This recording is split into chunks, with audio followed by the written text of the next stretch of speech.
Assalamualaikum warahmatullahi wabarakatuh. Berjumpa lagi dengan saya di channel YouTube saya Ensiklopedia Ahmad Fauzi. Di video sebelumnya kita telah mempelajari bagaimana caranya mengolah data setelah kita melakukan validitas konten dari instrumen yang telah kita kembangkan. Dan pada video kali ini mari kita pelajari bagaimana caranya mengolah data setelah kita melakukan validitas muka atau face validity dari instrumen yang telah kita kembangkan. Secara sederhana, kalau kita berbicara face validity atau validitas permukaan atau validitas muka, merupakan validitas yang menggambarkan kepraktisan dari instrumen kita dan juga menggambarkan apakah item-item pernyataan atau pertanyaan yang kita munculkan di kuesioner kita itu nantinya dapat dipahami dengan baik oleh responden kita atau tidak. Dan ketika kita berbicara terkait face validity, maka kita mengenal adanya rater. Ya, rater ini adalah validator atau orang yang nanti akan mengevaluasi instrumen kita. Ya, biasanya rater ini adalah seseorang atau kelompok orang yang karakteristiknya sama dengan responden akhir kita. Ya gitu. Misalkan kita mengembangkan instrumen untuk mengukur berpikir kritis siswa SMA, maka rater yang kita libatkan bisa siswa SMA juga. Ya. Siswa SMA yang di kelas lebih atas atau alumni SMA tersebut atau orang lain, kelompok lain yang karakteristiknya serupa dengan responden akhir kita. Kenapa? Karena kita ingin melihat apakah instrumen yang kita kembangkan ini nanti mudah dipahami oleh responden kita atau tidak. Sehingga raternya ya karakteristiknya sama dengan responden kita tersebut. Nah, nanti data dari rater ini akan kita olah menggunakan FVI yang merupakan singkatan dari Face Validity Index. Dan kalau kita berbicara FVI, sama seperti CVI, FVI itu ada dua macam, yaitu EFVI dan SFVI. EFVI itu validitas permukaan masing-masing item. Misalkan tadi kalau kita mengembangkan instrumen berpikir kritis dan instrumen tersebut terdiri dari 10 pernyataan, maka setiap pernyataan memiliki EFVI yang berbeda-beda. Sedangkan kalau SFVI ini menggambarkan validitas permukaan keseluruhan instrumen tersebut. Instrumen yang kita kembangkan secara keseluruhan itu validitas mukanya bagus atau tidak bisa kita lihat dari angka SVI. Dan sama seperti SCVI yang kita pelajari di video sebelumnya, SFVI ini juga ada dua pendekatan untuk mendapatkannya. Yang pertama SFVI dibagi AV, yang kedua adalah SFVI dibagi UA. Kalau SFVI yang pendekatan pertama ini dapat kita peroleh dari merata seluruh EFVI yang kita dapat. Sedangkan kalau yang pendekatan kedua ini bisa kita peroleh dengan melihat proporsi item yang mencapai skala 3 atau 4 oleh semua rater. Nah, ini contoh lembar face validity. Kalau kita belajar content validity di video sebelumnya, kita mengatakan bahwasanya validatornya minimal 2. Dan validator tersebut adalah orang yang ahli terkait dimensi atau konstruk yang ingin kita ukur. Sedangkan kalau kita berbicara validitas permukaan atau face validity, ini kalau kita baca referensi-referensi sebetulnya minimal raternya itu jumlahnya 10. Begitu, dengan karakteristik yang tadi sudah saya sampaikan. Kemudian lembar validasinya hampir sama dengan content validity. Namun yang membedakan di sini pilihan angka atau pilihan respon yang bisa dipilih oleh rater. Ya, tetap angkanya ada 1 sampai 4 namun jabarannya berbeda. Ya, kalau di content validity itu berkaitan dengan relevansi, kalau di face validity itu berkaitan dengan kejelasan dan kemudahan dimengerti dari setiap item. Sehingga di sini kalau angkanya 1 artinya item tidak jelas dan tidak dapat dimengerti. Kalau 2 itu agak jelas dan dapat dimengerti. Kalau 3 item jelas dan dapat dimengerti, sedangkan yang keempat item sangat jelas dan mudah dimengerti. Sehingga nanti lembar validasinya tampilannya seperti ini. Item-item pernyataan dari kuesioner kita tulis di sini. Dimensinya juga jangan lupa kita tulis. Kemudian di sini ada pilihan centangan, ada 4 kolom. ada angka 1, 2, 3, 4 terkait tingkat kejelasan dan kemudahan dimengerti dari setiap pernyataan ini berdasarkan deskripsi tiap angka ini. Sehingga nanti writer tinggal mencentang-centang saja. Nah, setelah kita mendapatkan data centangan dari setiap writer, maka nanti kita hitung EFVI dan SFVI. Nah, nanti kita akan mendapatkan EFVI dari setiap pernyataan. Ini contohnya 10 pernyataan, maka setiap 10 pernyataan ini memiliki EFVI yang berbeda-beda.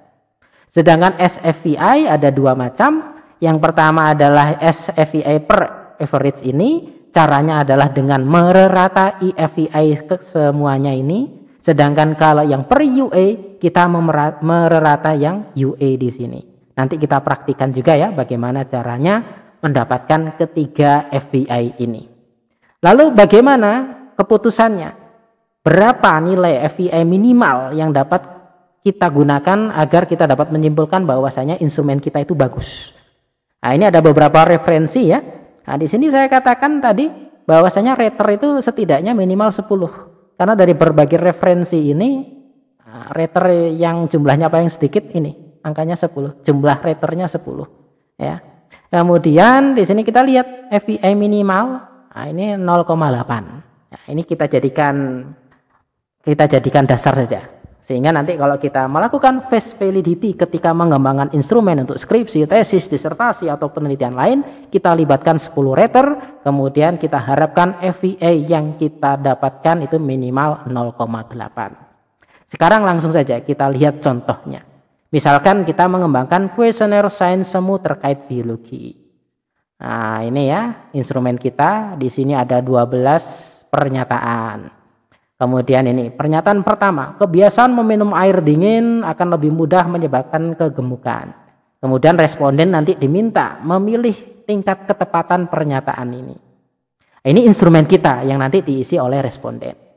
Nah, ini sebelum kita sebarkan ke responden kita, maka kita perlu melakukan validasi terkait permukaan ya, atau validitas muka atau face validity. Sehingga kita libatkan minimal 10 rater, kemudian kita siapkan lembar validasi seperti ini. Pertama ada pengantar, kemudian disampaikan bahwasanya item dari kuesioner ini ada 12 dan seterusnya. Kemudian ini lembar dari validasi muka ini. Seperti yang tadi saya sampaikan ya, ini ada 4 pilihan terkait kejelasan dan kemudahan dimengerti dari setiap item. Nah ini dimensi 1, nah ini langsung aja di copy dari kuesioner kita tadi ya, pernyataan-pernyataan ini di copy lalu diletakkan di dimensi masing-masing, kemudian ditaruh di sini, di paste di sini. Kalau dimensi ini yang menentukan kita sendiri ya, bahwasanya dimensi ini terdiri dari 3 pernyataan, itu dasarnya dari peneliti yang bisa mengambil dari referensi tertentu. Gitu. Kemudian di sini ada 4 pilihan. Nanti rater tinggal mencentang. Nah, misalkan hasilnya seperti ini. Nah, ini hasilnya misalkan ya. Pernyataan nomor 2 ini mendapatkan angka 4. Pernyataan nomor 6 mendapatkan angka 2 dan seterusnya. Nah, kemudian setelah kita mendapatkan data centangan dari rater, kita siapkan Excel untuk membantu kita menghitung EFVI maupun SFVI.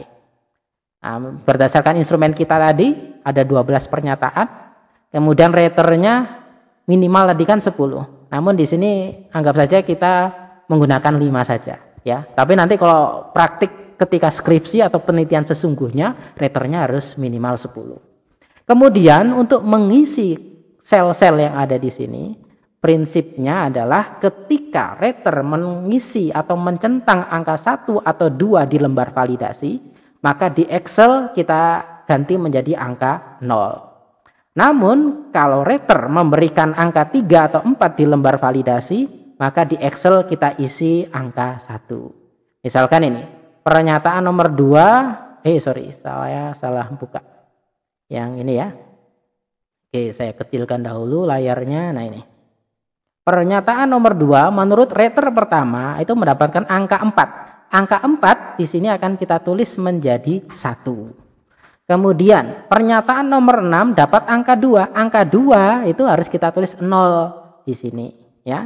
Ingat ya, kalau di sini dapat 3 atau 4, di sini kita tulis 1. Kalau dapat 1 atau 2, di sini kita tulis 0. Nomor 12 juga 2, maka 0. Nomor 1 dapat 4, maka 1. Nomor 4 dapat angka 3, maka nomor 4 kasih 1. Dan seterusnya. Anggap saja kita merekap seperti itu, maka ini langsung saja kita isi untuk mempercepat dan mempersingkat waktu. Nah, misalkan seperti ini ya. Kemudian anggap aja writer 1 itu ngasih angka 1 semua. Mohon maaf, writer 1 memberi angka 3 atau 4 semua di lembar validasi. Maka di Excel ini kita kasih angka 1 semua. Begitu juga writer 3, hampir semuanya itu dia kasih skor 3 atau 4 di lembar validasi. Kecuali nomor 12 dia kasih skor 1, maka ini 0. Writer 4, nah ini misalkan dia kasih angka 1 semua, kemudian di sini 0, kemudian ini 1. Kemudian yang writer 5 ini 1 semua juga misalkan. Ya, jadinya di lembar validasi writer 5 itu dia nyentangnya kalau nggak 3, 4. Nggak pernah nyentang 1 atau 2. Sehingga di Excel dikasih angka 1 semua. Kemudian di sini ada writer in agreement. Writer in agreement itu jumlah writer yang memberi angka 3 atau 4 di lembar validasi. Atau jumlah writer yang mendapatkan angka 1 di Excel. Cara mengisinya bagaimana? Kita gunakan formula sum. Ya. SUM, kemudian buka kurung, kemudian ini kita drag. Ya. Nah seperti ini, kemudian enter. Nah, sehingga kita dapatkan hasil seperti ini. Nah ini ya, yang jumlah writer ngasih angka 1 di Excel ini kan ada 5, maka di sini muncul 5. Lalu biar cepat, kursor kita letakkan di pojok kanan bawah dari sel ini, lalu kita tarik seperti ini. Nah, sehingga secara otomatis writer in agreement terisi semua. Nah, ini nomor 5 cuma dapat angka 3, kenapa? Karena hanya ada 3 writer yang memberikan angka 3 atau 4 di lembar validasi. Dan 2 writer yang lain memberikan angka 1 atau 2 di lembar validasi. Sehingga ininya 3. Kemudian untuk EFEI, ini caranya adalah kita mencari rata. Atau, bukan rata, proporsi. Seberapa banyak atau berapa persentase writer yang memberi angka 1. Nah caranya bagaimana? Ya, kita bisa menggunakan formula seperti ini sama dengan, kemudian sebentar saya perbesar biar enak ya, nah ini biar lebih enak tampilannya ya, sama dengan, kemudian writer in agreement kita klik, lalu kita bagi jumlah writer.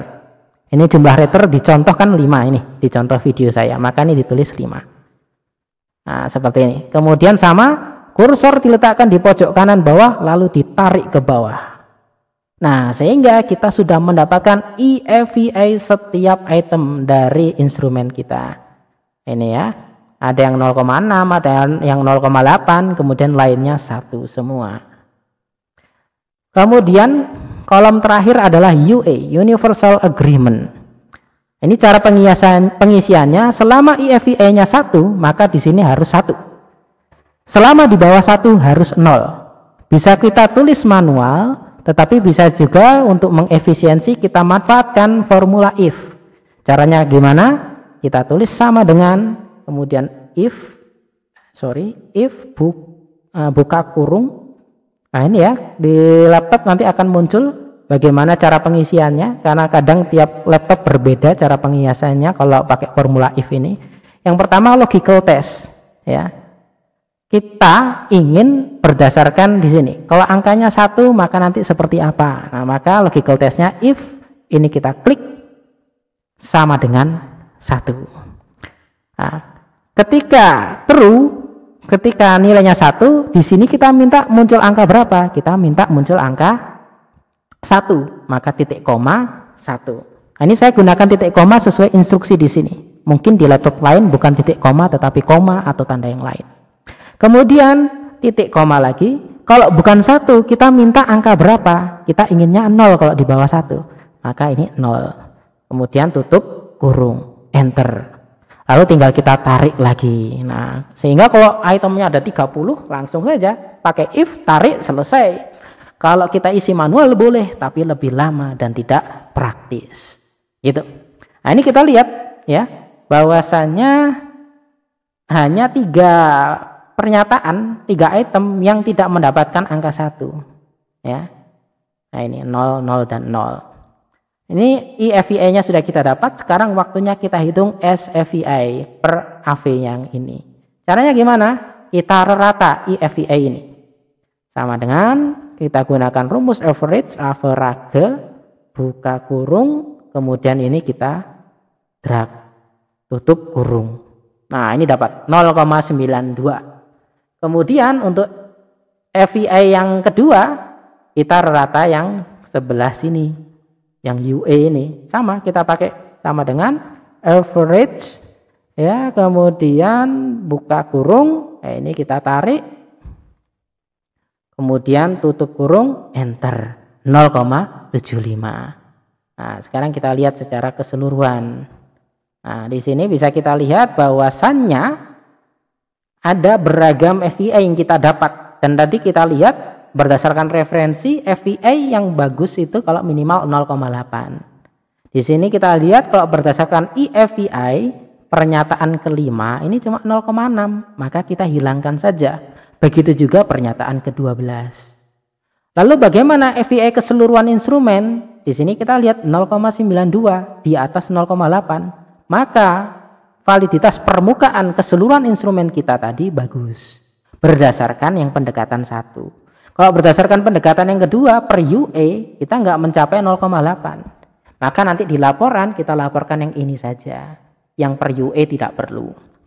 Oke, demikian ya penjelasan saya terkait bagaimana caranya mengolah data setelah kita melakukan proses validitas permukaan.